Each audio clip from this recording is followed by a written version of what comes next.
Hey, I'm Chris from the Prototypes, and you're with us in our studio in Hove, where it's extremely snowy right now. We're going to be taking you through our track Levelz with Mad Hed City.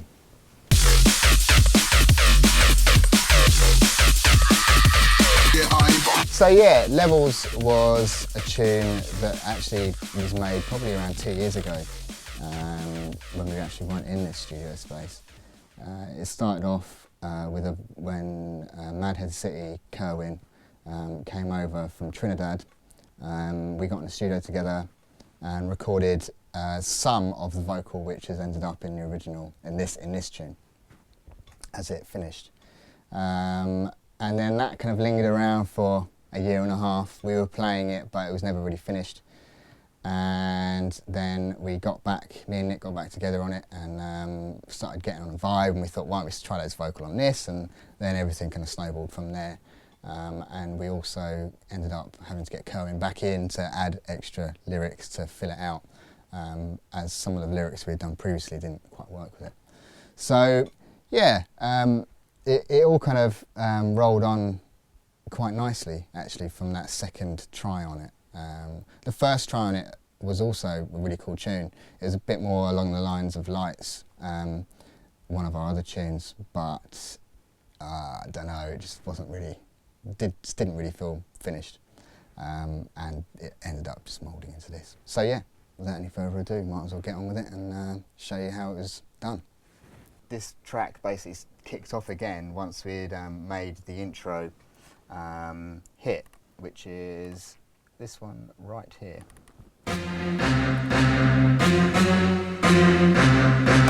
So this noise was, Nick was playing a load of grime tracks, and we were noticing there were these really cool kind of string stabs.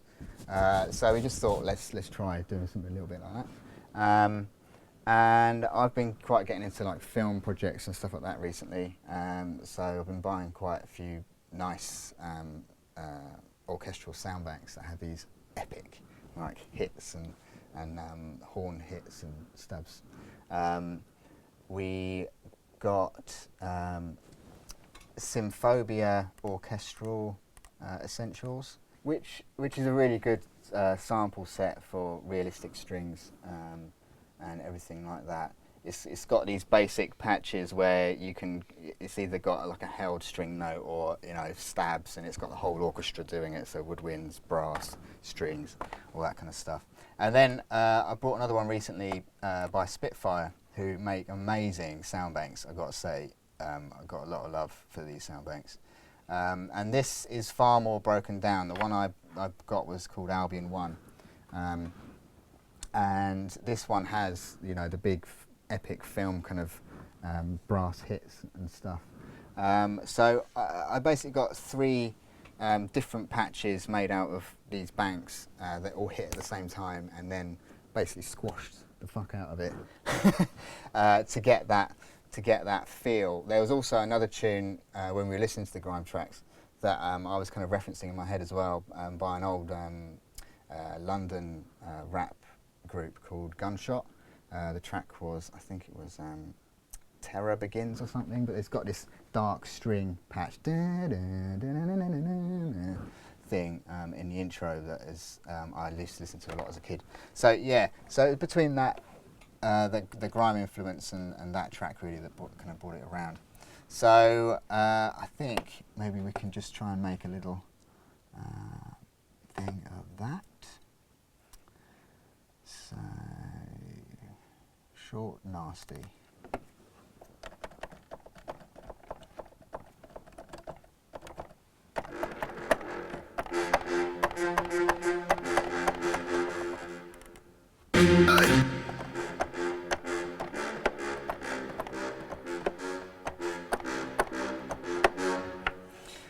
So yeah, here we go.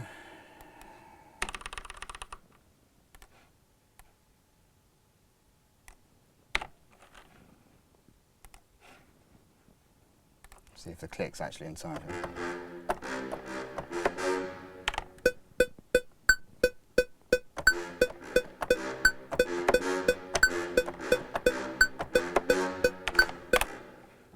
amazing playing skills there.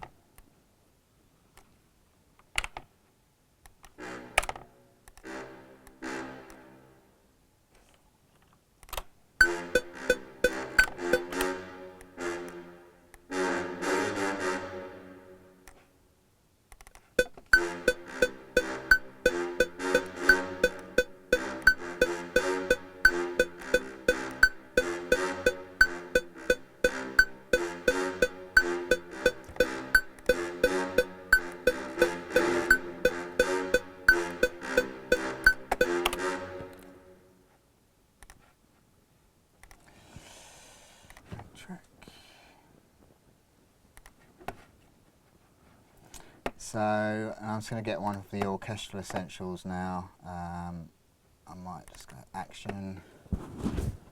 Give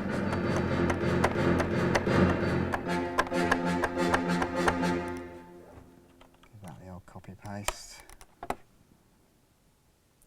On the different octaves, it goes for lower or higher up the orchestra as it would naturally sit.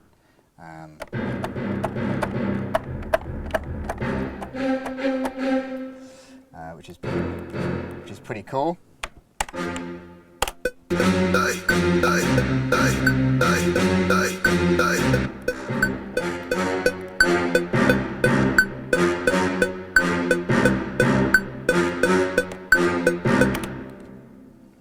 One more. Put that in there.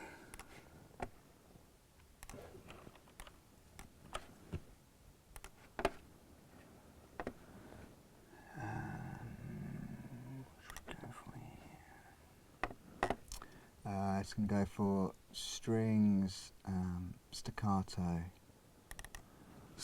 hit on Spitfire. They got a real nice bottom end on these. It just sounds really organic and nice and weighty. So yeah, we just loaded up a staccato patch on Albion 1 Spitfire.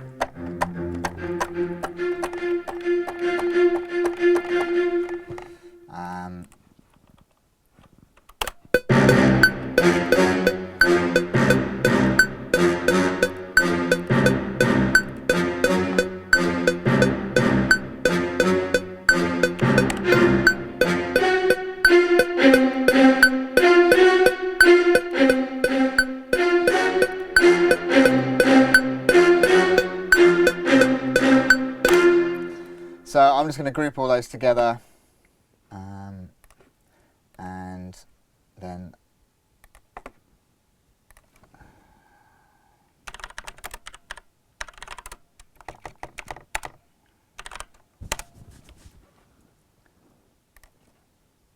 they're all coming out the same output on contact at the moment, so I should only just have to route that one actually.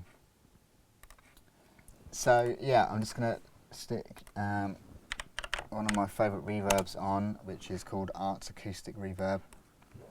One of my friends showed this to me a very long time ago, probably about 3 or 4 years ago, and I haven't looked back since, mainly because I just love the echo and the modulation settings on the reverb. It's a bit more of an obvious reverb, but it's certainly got a real love thing to it, which I really enjoy. So,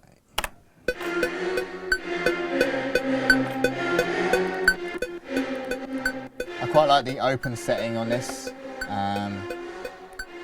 This feels better. Quite a big one. Won't sound epic.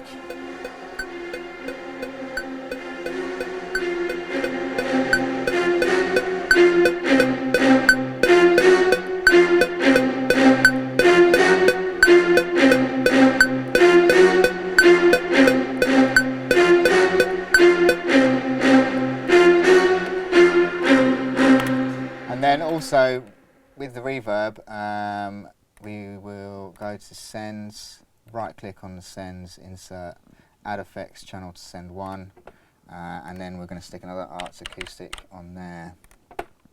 Add track. I'm not very good with naming my tracks, unfortunately. A bit of a messy worker in that respect, but I tend to tidy it up after the vibes happened and go like that. So this is just going to be purely wet for now. We'll get to where we're getting at in a second. So again, I'm just going to go open, nice big reverb, totally wet, take some of that bottom off. And then on this insert channel, I'm going to stick a side chain compressor on it. In fact, it might be a C6. The C6 SC side chain. And I'm going to side chain it to itself, so every time the main string hits, the reverb will be brought down, and then in the gaps, the reverb will be filling up those gaps. So you still get a theoretical kind of clean hit, and then you get the wet after it, which is something we do a lot actually. Vocals, everything that we do, so everything kind of keeps its cleanliness. So yeah, just going to hit these internal ones. And then root to the sidechain.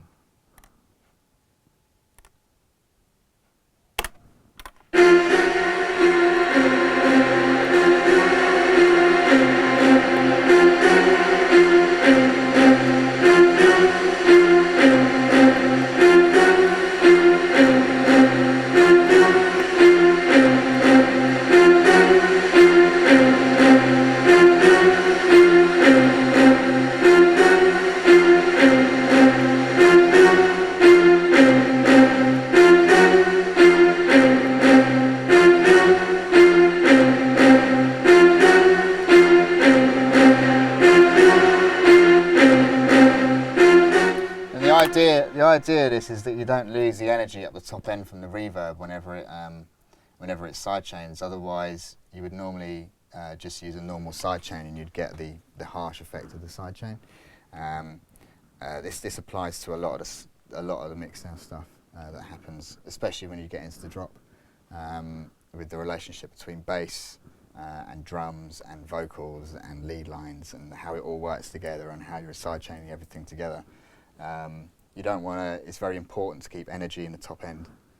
Otherwise, it can start to sound a bit stop-starty. So, especially things like your top cymbal kind of washes and stuff that just kind of ride over the track to make it feel open. You know, you don't want to be sidechaining that and it disappearing every time a snare hits. But you don't want to have it not sidechained, because then essentially you're not getting enough energy after the snare, but you're getting too much energy when the snare hits. So, yeah. Anyway, it's a bit off topic, I suppose. Right. So yeah, that's generally kind of how we went around making that. It doesn't sound exactly the same. We need some low strings in there as well, but.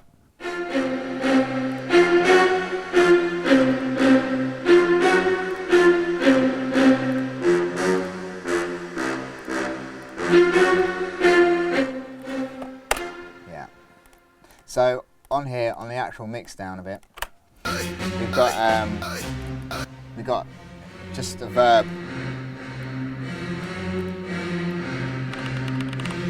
just a pure wet version of it, basically. Again, just for extra control, I suppose.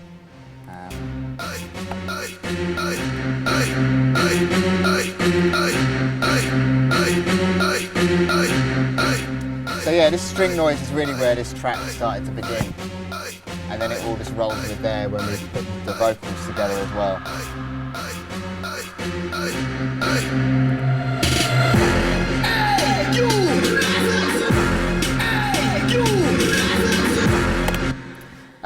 So here we've got a few drums that come in. It's a basic 808 snare drum from Battery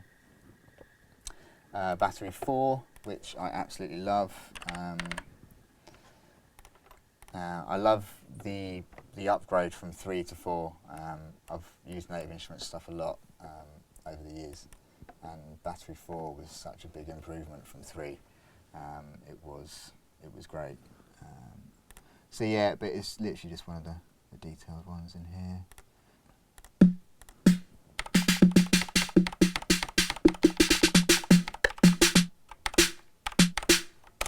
Yeah, it's just one of these, and then it's either pitched or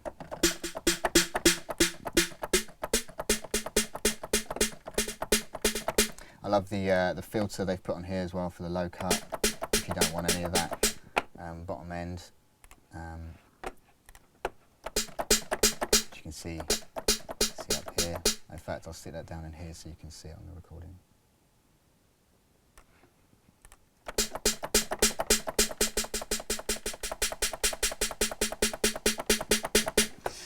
Yep, and obviously the volume, the envelope. It's great. When they added obviously all the transient masters and stuff as well.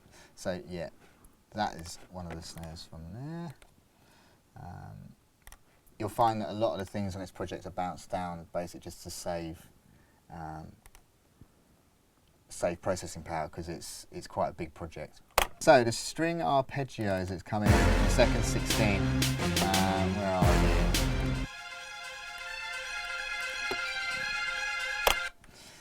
So again, I love an ARP. I think many people love an ARP.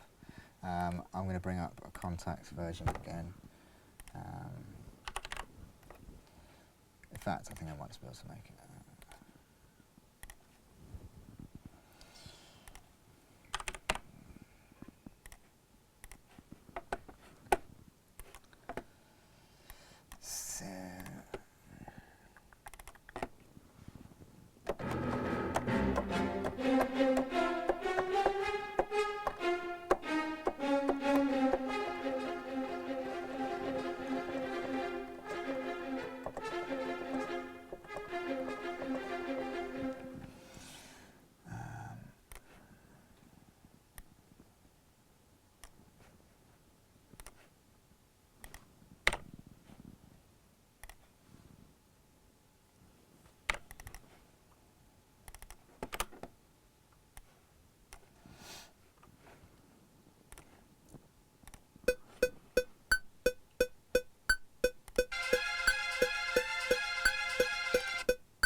So I'm just going to quantize all these. Plane never goes in as I want it to.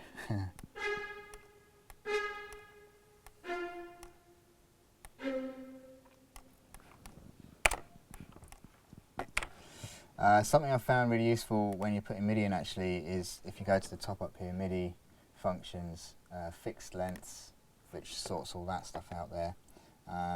There's also another one that I use a lot. If I had all these gaps here and I'd just done the fixed lengths, then you can go MIDI functions legato as well, which will just make sure all the notes are up to each other. It saves quite a bit of time when you're dealing with a lot of MIDI notes.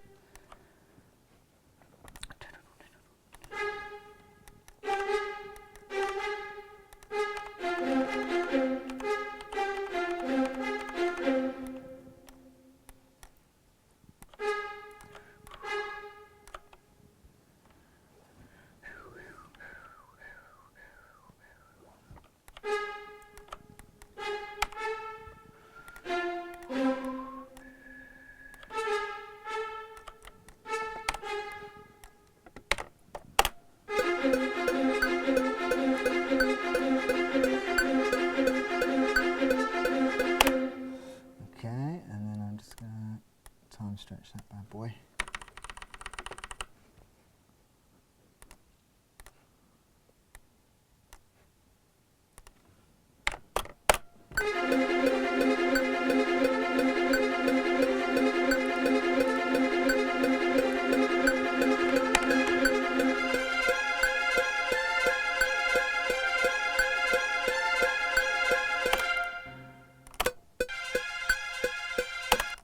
So you can hear there's some EQ work that's gone on there to make it fit on top of obviously the big string hit, which is taking up the most room and should be the focus at that point.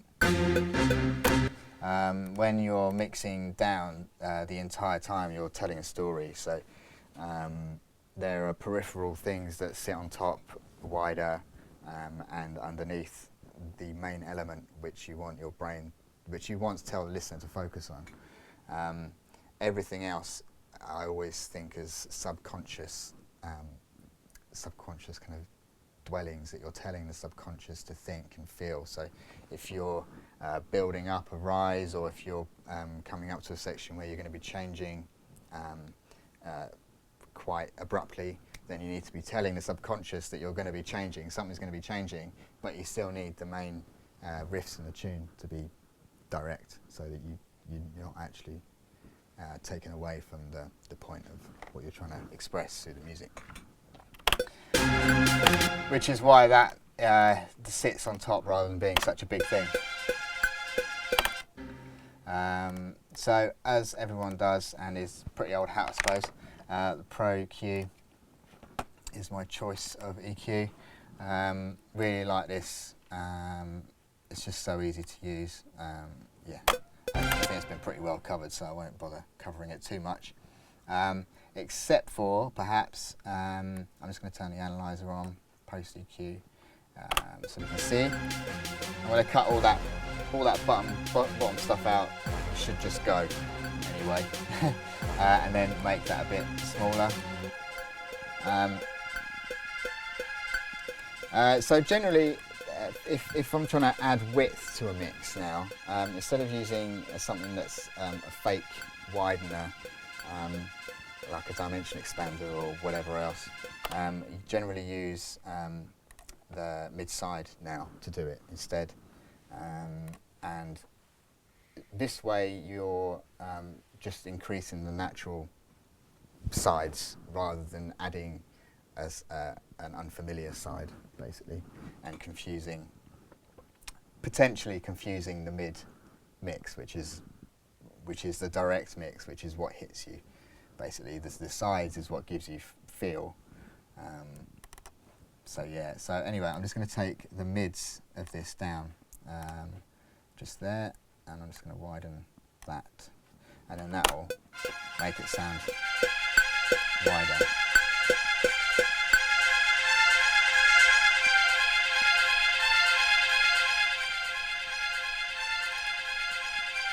Change that to sides.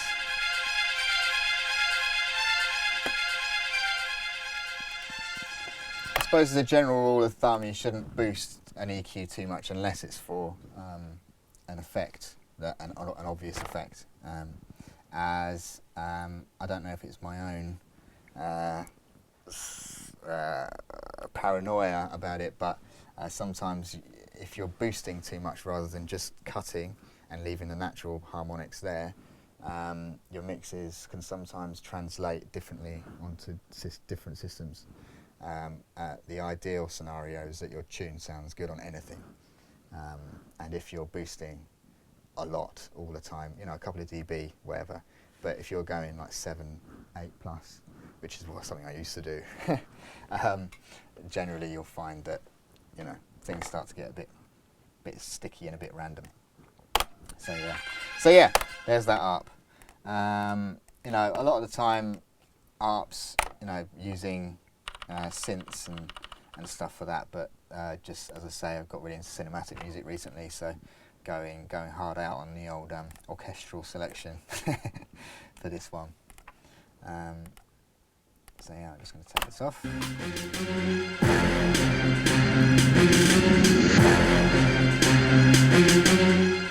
Again, more big horn hits, a sub hit for that bottom there.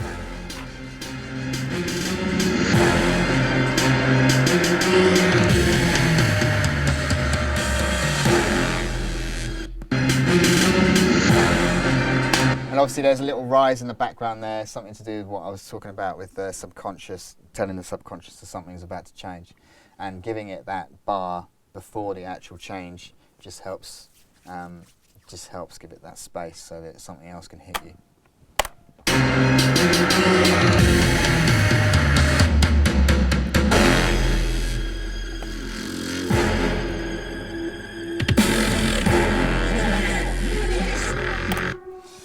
So at this point, we're at 16 before it drops. In this scenario, we've split it into two different parts, really, both eighths, because of the vocal. We wouldn't necessarily do that if it didn't have a vocal. We'd probably just roll straight through with the melody and hit the melody home. But because it's got the vocal, we've got the vocal which kind of stands out there.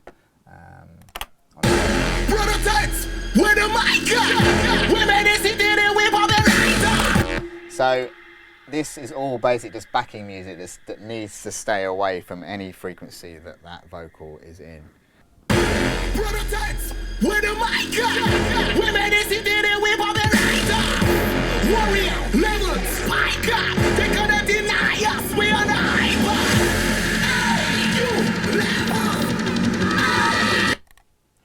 Alright, so there again it's all kind of gone up and then gone back down again, so that you have this nice bottom end which then just opens up again.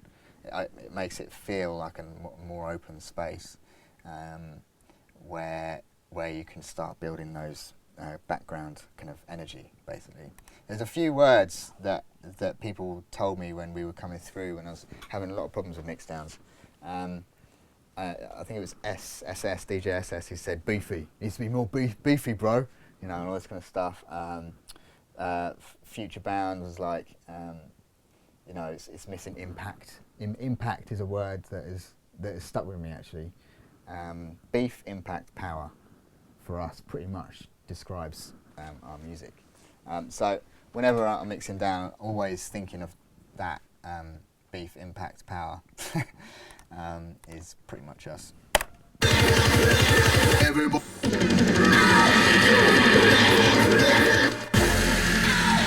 we've got a load of rises coming up here, and drums starting to come in, and everything else. So I'll just pick through it one by one. We got a load of rises happening here. A lot of these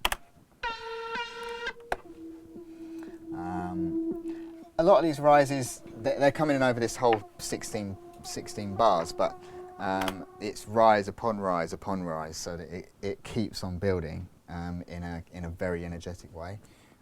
If you just wanted to, there's a very nice way of doing it when you're just using one rise, you know, and it's very cool and everything else, but that's not necessarily what we go for, you know, in our tunes. We go for pure, let's fucking have it. Do you know what I mean? So we've over the years we've managed to tailor this way of doing things that gives us that build-up sound, where it's a rise on another rise that's coming a bit later, another rise that's coming a bit later, another rise that's coming a bit later, and they all generally just go higher up the spectrum when you're building that stack. A bit like if you were doing a massive string, epic string, you know, thing. You start with one note or just one chord, but you end up with a whole symphony of strings, probably an impossible amount of strings, because you can, and build it into something really epic. You know, it's the same kind of vibe. You're just doing it with synth noises instead.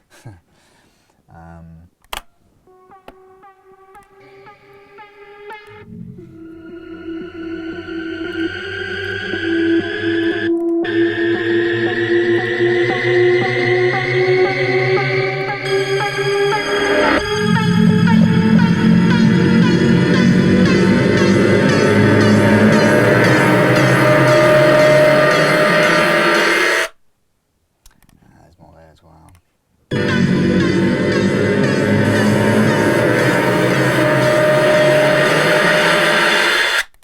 There's a silly amount of rises actually in this.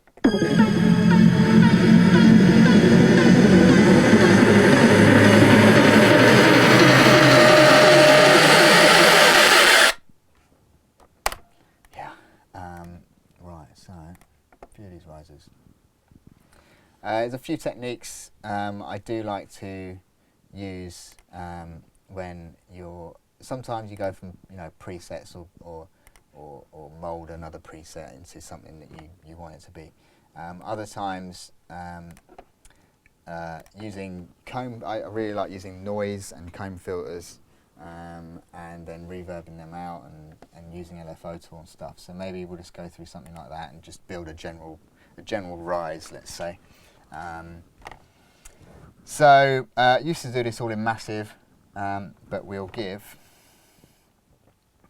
In fact, I know it's old school, but hey, I'm going to go with massive for now, and then we'll maybe try and do one in serum or something. But yeah, probably haven't seen this bad boy for a while. Right, so just the normal patch. Click off all these oscillators, and I'm going to get the white noise up.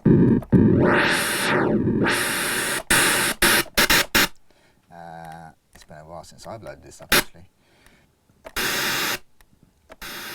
So yeah, I'm just going to change the envelope there so the sustain holds. And then get one of the filters on there. I'm going to go comb because you can get really good pitch effects with the comb as it goes up.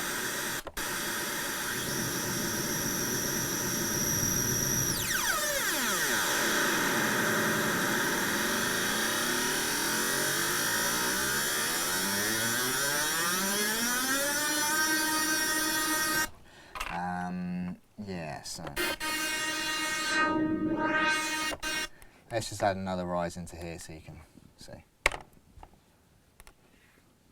because it needs more rises.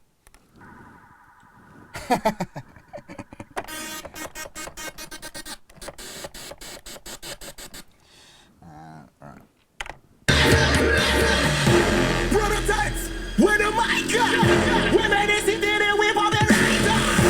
Warrior, Levelz, my God, they gonna deny us, we are right. So do that again so I can hear it.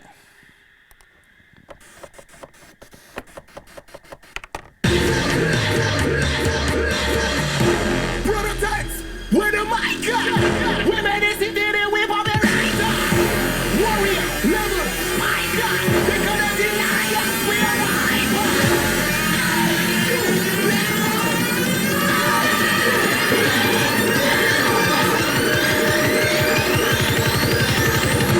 Prototypes, with a mic up. We made this in there, we pop it right up. Warrior, Levelz, my God, they gonna deny us, we are right. Loving the new Cubase 9 layout. I know there's 9.5 now out, which I'm planning to upgrade to at some point soon, but love it all. Something else I really love is, on a bit of a side tangent, is the sample track, which is so well needed. It's been great, but yeah, we'll go into that a bit later. So yeah, back to the rise.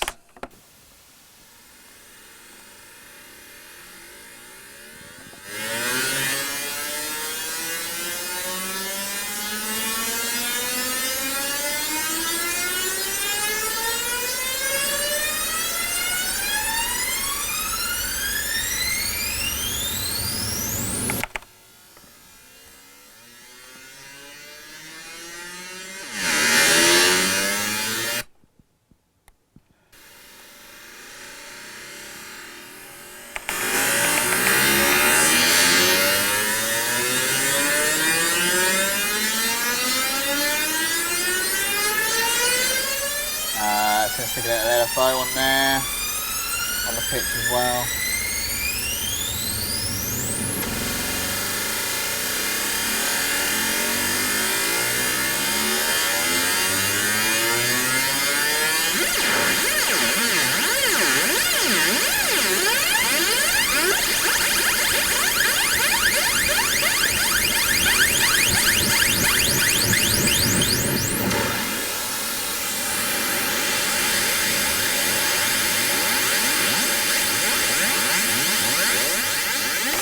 The first time we started using this type of thing, where as the rise goes on, the ratio here, the sync will get faster, so it'll go from half to quarter to eighth to 16th by the time it's near the drop. Was the LRAD bootleg, where it's basically just one entire big rise for 32 bars that goes from the bottom, which is quite bassy, and it just keeps on going for 32 bars basically. But again, there's always all these peripheral bits on the outside. But yeah.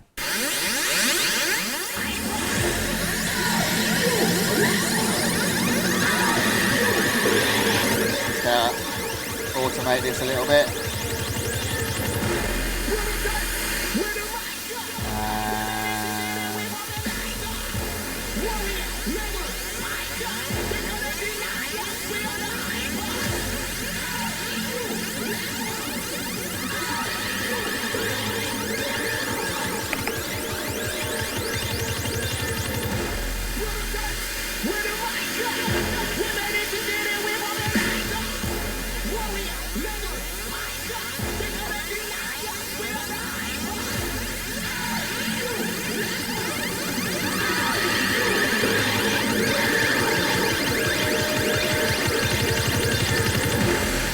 Yeah, something like that. So now I'm just going to stick a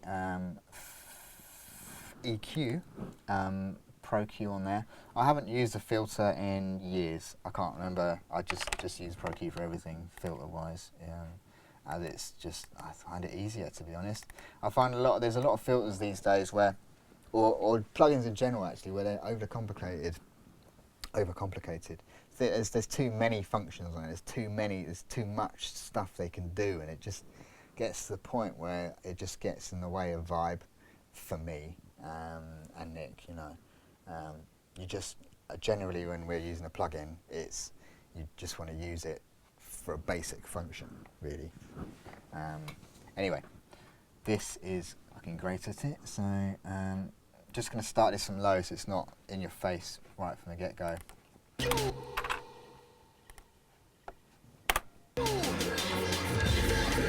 Let's turn the analyzer on. With the mic, we made it sit there and we pop it right up. Warrior, Levelz, mic, they gonna deny us, we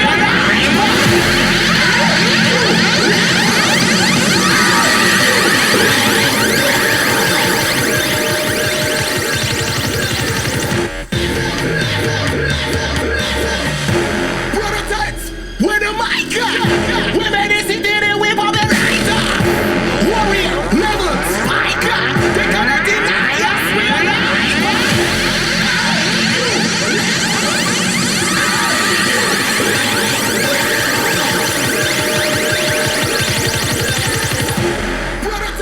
So what you'll hear there is that it starts off low and it goes high. Generally, I find that having too much bass end in this final 4 bars is something you really want to like crank out just before the drop. Otherwise, the impact it will impede on the impact of the drop.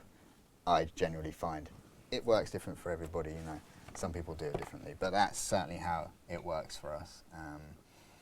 So yeah, it will generally move from the bottom up, and then you just keep on fucking it up, really, I suppose. Prototypes, with the mic, we made it sit there and we pop it right up. Warrior, big reverbs. mic, they gonna deny us, we A lot of the time as well, you're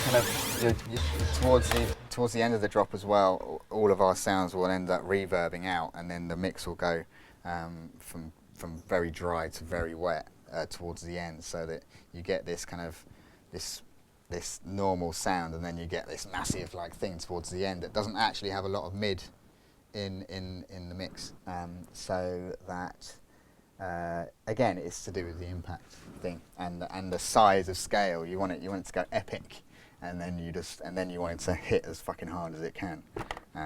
So that generally using the reverb for that kind of thing is pretty cool. Yeah, so we'll just do a bit of that. Prototypes, with the mic, we made it sit there and we pop it.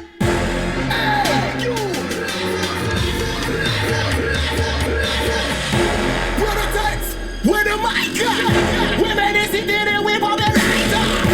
Warrior, Levelz, mic, they gonna deny us, we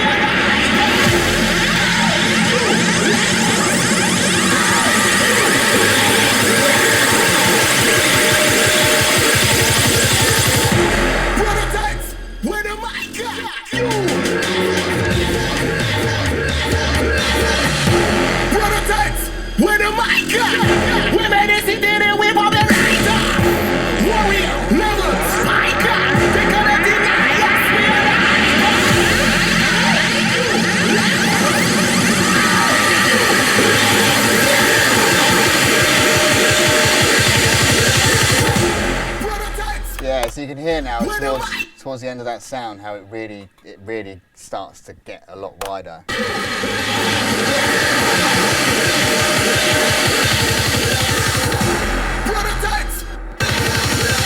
Everybody get hyper. Obviously that hasn't been mixed actually into the tune yet because you'd have that to a bus, which is then being sidechained by the kick, and that same bus that has everything on it bar the vocals and the kick. The vocals would be sidechaining that bus and the kick would be sidechaining that bus.